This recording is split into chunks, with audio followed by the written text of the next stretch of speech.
Samantala, Japanese tunnel sa Kamalig Albay muling binuksan sa publiko. Narito ang report ni Jessica Kalinog ng GMA Regional TV, Balitang Bicolandia.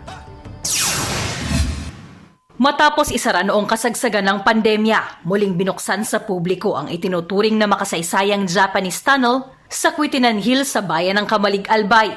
Sa muling pagbubukas nito, may nakatayo ng Visitors Information Center at sementado na ang pathway patungo sa tunnel. Napag-alaman na may kabuuang 28 lagusan ang tunnel sa naturang bulubunduking lugar. Pero 18 pa lamang dito ang nadidiskubre. Ang Quitinan Hill po, isa po sa pinakamataas na lugar sa Kamalig.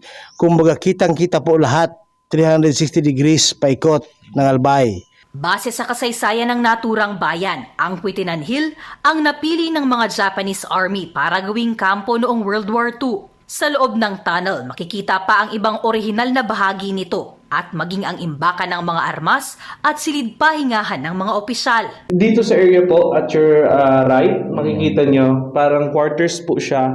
Quarters na ginamit ng high-ranking official during the war. Mula noong taong 1945, napreserba ang tunnel. Pero sa ngayon, may mga bahagi na itong nagsisimula ng magiba. Kaya ito ngayon ang kailangang hanapan ng solusyon ng LGU, lalo na at bawal galawin ang loob ng tunnel dahil tiyak na mawawala ang historical value nito. Sa ngayon, bilang bahagi ng ipinatutupad na seguridad, ipinagbabawal ang pagpasok sa tunnel ng walang kasamang guide habang limitado muna ang bilang ng mga taong papayagan sa loob nito. Mula sa GMA Regional TV, Balitang Bicolandia, Jessica Kalinog, nagbabalita para sa GMA Integrated News.